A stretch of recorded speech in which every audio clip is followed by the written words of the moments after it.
नमस्कार, NMF news पर आप सभी का बहुत स्वागत। मैं हूं आपके साथ अभिषेक पुंगी। एग्जाम्स की पारदर्शिता हो या फिर भर्तियों की पारदर्शिता हो, ये विषय इस देश में वाकई में विचार करने योग्य विषय है, लेकिन इस पर बहुत ज्यादा ध्यान ना तो सरकारें देती हैं और ना ही शासन प्रशासन की तरफ से दिया जाता है। हाल ही में अभी 3 अगस्त को नीट पीजी 2025 का एग्जाम हुआ, जिसको लेकर एक बार फिर से छात्र सुप्रीम कोर्ट पहुंचे। हालांकि उससे पहले भी 2024 का जो मसला था वो अभी तक हल नहीं हुआ है, उसे लेकर सुप्रीम कोर्ट में छात्र लगातार पहुंचे हुए, लेकिन अब एक बार फिर से मसला आया। दरअसल छात्रों की मांग यह है कि जब आप रिजल्ट अनाउंस करते हैं तो उसके साथ हमारी आंसर शीट, जो OMR सीट है जिस पर छात्र टिक करते हैं अपने सवालों के जवाब, वो भी साथ में दें, जिससे कि पारदर्शिता बने कि ये सवाल था, इसका सही जवाब ये था, हमने ये टिक किया। सुप्रीम कोर्ट में मामला गया तो सुप्रीम कोर्ट ने आदेश दिया कि ठीक है, जो छात्रों की मांग है वो पूरी की जाए, लेकिन जो संबंधित क्षेत्र है वो इसे पूरा करने के लिए राजी नहीं है, या फिर क्या कुछ एक बार फिर से पारदर्शिता पर सवाल उठे हैं और क्या आदेश था, क्या कुछ होना चाहिए नीट पीजी में, उसी विषय पर आज चर्चा करेंगे। मेरे साथ मौजूद है सुप्रीम कोर्ट के वकील सत्यम सिंह राजपूत। सर, बहुत स्वागत है आपका। धन्यवाद। क्या मसला है सर ये जो नीट पीजी का है? छात्रों की क्या मांग थी, क्या सुप्रीम कोर्ट का फैसला, और अब क्या हो रहा है? देखिए, नीट पीजी के मामले में सबसे बड़ी समस्या ये है अभिषेक जी कि सालों से ये कभी भी आंसर सीट या क्वेश्चन पेपर कभी प्रोवाइड नहीं किए। पिछले 2-3 सालों से क्या है कि जब नीट पीजी में धांधली की समस्याएं बढ़ने लगी, एलिजिबल कैंडिडेट जिनको लगता था कि हमें पास होना चाहिए या अच्छे नंबर आने चाहिए, उनका जब नंबर डाउन डिग्रेड होने लगा, एडमिशन नहीं मिल पा रहा। क्योंकि मैं पहले नीट पीजी समझाता हूँ। नीट पीजी क्या है, किसी भी मेडिकल के स्टूडेंट का भविष्य निर्धारित करता है। एंट्रेंस एग्जाम्स का जो एंट्रेंस तो देखिए, नीट यूजी MBBS तो करके ही नीट पीजी देता है, तो जूनियरशिप से वही SRशिप की तरफ बढ़ता है।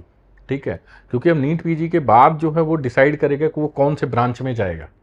ठीक है, कि उसको जनरल मेडिसिन जाना है कि एनेस्थीसिया में जाना है, या जो भी उसको डिपार्टमेंट चुनना है। तो अब जो डिपार्टमेंट चुनता है इंसान, उसमें क्या है कि वो उसके रैंक के बेसिस पे, वो रैंक उसका डिसाइड करता है कि वो कितना बेहतर डिपार्टमेंट ले पाएगा। अब 2 समस्याएं इनकी पहले थी इस बार, तो पहले पिछले साल से समस्या थी कि डबल शिफ्ट की जगह सिंगल शिफ्ट हो, नॉर्मलाइजेशन के लेके लड़े। अब होता क्या है कि सबसे बड़ी समस्या, लाखों स्टूडेंट, इस बार 3-3.5 लाख के आसपास बच्चों ने एग्जाम दिया। ऐसे ही हर साल 2 लाख 2.5 लाख, मतलब हर साल बढ़ते जा रहे हैं नंबर। अब तैयारी करने के बाद फिर सारे बच्चों को, अब आप समझिए कि कोर्ट का हमेशा जाना पड़ता, बिना कोर्ट जाए कुछ होता नहीं। कई सारी पिटीशंस ऑलरेडी पेंडिंग थी इन सब चीज़ों को, जिसमें एक पिटीशन इनके फेवर में आई जस्टिस विक्रमनाथ की बेंच से कि एग्जाम सिंगल शिफ्ट में होगा। चलो ठीक है। दूसरा, state of UP versus Bhavani Tiwari के केस में जस्टिस पारदीवाला ने जजमेंट दिया कि ट्रांसपेरेंसी को लेके केस था, तो उस पर इन्होंने दिया कि आपको जो है रॉ मार्क्स और आंसर की रिलीज करने पड़ेंगे। अब 21 अगस्त को इन्होंने नोटिफिकेशन निकाला। 3 अगस्त को एग्जाम हुआ, 21 अगस्त को इन्होंने नोटिफिकेशन निकाला कि हम क्वेश्चन पेपर आंसर की साथ में रिलीज करेंगे। बट कुछ देर बाद, 2-4 घंटे के बाद ही उन्होंने दूसरा करेक्शन नोटिफिकेशन निकाला कि हम क्वेश्चन पेपर और आंसर की रिलीज नहीं करेंगे, हम क्वेश्चन ID रिलीज करेंगे एज पर मास्टर सेट। अब मैं आपको डिफिकल्टी समझाता हूँ, डिफिकल्टी है क्या यहाँ पे। अब क्वेश्चन ID 200 सवाल, सबसे बड़ी समस्या ये है कि इम्प्रैक्टिकल, एक तो आर्गुमेंट है NBE का, नेशनल बोर्ड ऑफ एग्जामिनेशन की बात होती है जब भी, तो ये कहते हैं अब आप 200 सवाल आपको पता कैसे होगा कि एक तो रिकॉल बेसिस, आप कैसे रिकॉल करोगे कि कौन सा सवाल किस नंबर पे था, कैसे था। तो दूसरी बड़ी बात, अगर हम और आप हैं तो आपका क्वेश्चन पेपर अलग होगा, मेरा अलग होगा। क्वेश्चन पेपर नंबर, मतलब जो क्वेश्चन आपको 1 नंबर पे होगा वो मुझे 10 नंबर पे हो सकता है, तो सफलिंग होती है मास्टर सेट के हिसाब से। अब क्वेश्चन ID से हमें कैसे समझ आएगा? दूसरी सबसे बड़ी बात है कि आप जब स्कोर कार्ड देते हैं तो स्कोर कार्ड के नीचे 5वें रूल में लिखते हैं कि NBE will disclaim any responsibility with respect to result और एनी एरर, टेक्निकल एरर। मतलब आप ये कह रहे हो कि स्कोर कार्ड में अगर कुछ गलती होती है, कोई टेक्निकल ग्लिच आता है या कहीं रिजल्ट में कोई फॉल्ट है, तो आप उसकी जिम्मेदारी नहीं लेते। एक तो पहली ही दिक्कत। अब ये कहते हैं कि जब बच्चे इनको मांगते हैं तो ये कहते हैं कि NDA नॉन डिस्क्लोजर एग्रीमेंट है कि हम आपको रिजल्ट दिखाएंगे ही नहीं, और चूंकि आपने उस पर साइन किया फॉर्म भरते वक्त, तो हम जो है क्या बोलते हैं, आपको नहीं देंगे। ये जो है बच्चों को जब ग्रीवांस जा रहे हैं तो उसमें वो उनको रिस्पॉन्स में ही दे रहे हैं कि चूंकि as per the NDA I can not disclose so and सो।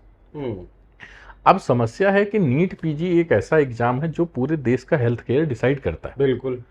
और नीट पीजी हो या यूजी हो, धांधली के मामले लगातार सालों से चलते आ रहे हैं।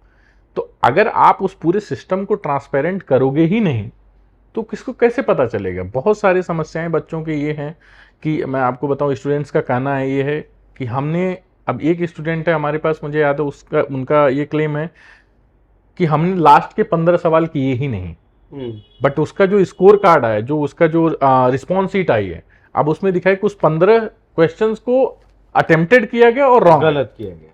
अब इस तरीके की जो समस्याएं आ रही हैं, सबसे बड़ी एक डिफिकल्टी है।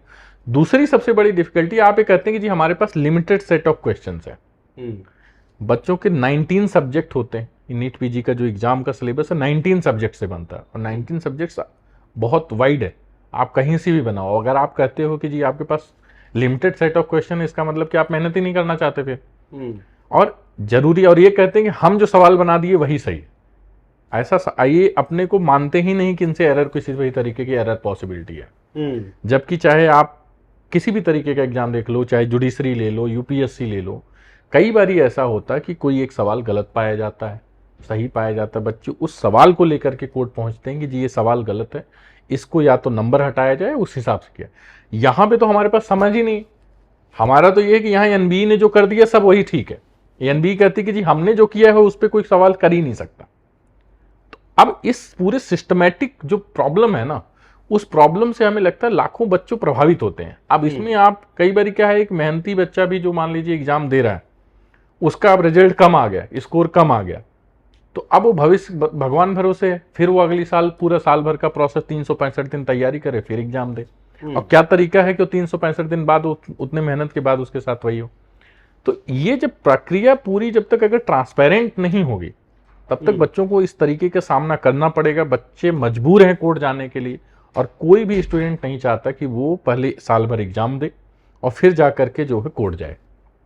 तो ये इस तरीके की सामनाएं हैं। हमने जो है डॉक्टरों की तरफ से पिटीशन फाइल की है। मोस्ट प्रोबेबली किसी भी टाइम, चाहे मंडे या ट्यूसडे, किसी भी टाइम डेट आ जाएगा, उस दिन सुनवाई होगी और कोर्ट, सुप्रीम कोर्ट इस पे डिसाइड करेगा। देखते हैं किस तरीके से करता है। बेसिकली एनबी का तर्क ये है कि उनके पास जो limited sets of question paper हैं, अगर हमने वो दे दिए तो वो रिवील हो जाएंगे जी, फिर वो उन्हें कोई भी क्वेश्चंस को तैयार कर सकता है। हाँ। और आपका कहना है कि 19 सब्जेक्ट्स हैं। हाँ। उसमें से आप कहीं से भी बदलकर क्वेश्चन पेपर को बना सकते हैं। अब बहुत वाइड है। और दूसरी बड़ी बात है, जो इतने कोचिंग सेंटर्स हैं, वो जो आपके ही क्वेश्चंस और रिकॉल बेसिस वाले ही क्वेश्चंस वो रिलीज करते हैं हर साल, कि जी ये क्वेश्चन आया, आपसे पूछ के, आपसे पूछ के, आपसे पूछ के। तो आपका वो बच कहाँ रहा है? वो क्वेश्चन तो कोचिंग पेपर, इतने कोचिंग लाखों रुपए ले रहे हैं, वो क्वेश्चन पेपर रिलीज कर रहे हैं, कहाँ से रिलीज कर रहे हैं? कई सारे पिछले, मुझे याद है कि इलाहाबाद यूनिवर्सिटी में जब मैं था, तो मुझे याद है वहाँ पे एक कोचिंग सेंटर था, मैं उसका नाम नहीं लूँगा, और वो जो है क्या बोलते हैं, नीट पीजी और नीट इसके मामले में पकड़ा गया। उस टाइम पे वो नीट और यूजी पीजी और जेई कराने के लिए सबसे था। तो इस तरीके की धांधली, नीट पीजी और यूजी लाखों रुपए में सीट बिकते हैं यहाँ पे। तो ये मामला कोई छोटे स्तर का नहीं है। और बात यह है कि इससे जो ऑनेस्ट बच्चे हैं, जो स्टूडेंट हैं, जो तैयारी करके आगे अपना भविष्य देख रहे हैं, इसमें वो क्या करेंगे? अब बहुत सारे ऐसे मामले आते हैं, बहुत सारे ऐसे। मैं आपको बात सीधा बताता हूँ। इसमें अभी कुछ बच्चों ने मौलाना आजाद कॉलेज के थ्रू जो है एडमिशन लिया न्यूरो एनेस्थीसिया डिपार्टमेंट में। अब मौलाना आजाद ने अपने एफिलेटेड है एलएनजेपी, उसमें भेज दिया। अब एलएनजेपी में वो डिपार्टमेंट एग्जिस्ट ही नहीं करता।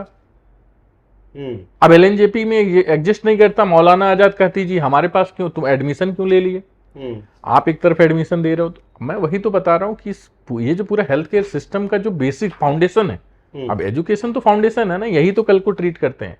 और बेसिकली मैं आपको बता दूं कि जो पूरा हॉस्पिटल है, कोई भी मेडिकल कॉलेज जो है, जिस पे हॉस्पिटल में हम जाते हैं, तो वो जितने एसआर सीनियर रेजिडेंट हैं, उन्हीं के भरोसे चलता है।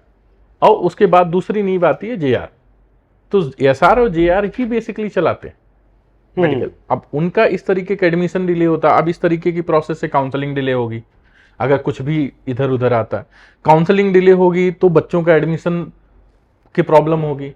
फिर वो नए बच्चे एडमिशन नहीं ले पाते हैं, नए बच्चे एडमिशन नहीं ले पाते तो जो एसआर थे उन पे फिर वर्कलोड बढ़ता है।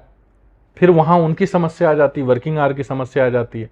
उनको 24 घंटे 48 घंटे इस तरीके की ड्यूटीज उनकी रहती है। तो ये सब समस्याएं क्या है, इंटर रिलेटेड है। बिल्कुल। तो अभी इसमें मामले में सुनवाई होनी, इसमें मामले में नेक्स्ट वीक कभी भी है। नीट यूजी की बात हो या नीट पीजी की बात हो, हर साल कोई ना कोई विवाद सुप्रीम कोर्ट में, हाई कोर्ट में पहुंचता ही है।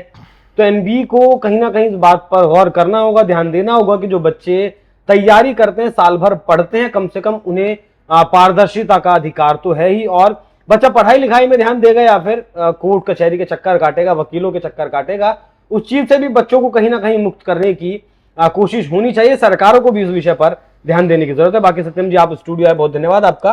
बाकी आप लोग दर्शकों इस विषय पर क्या सोचते हैं, अपनी राय हमें कमेंट कर जरूर बताइएगा। नमस्कार।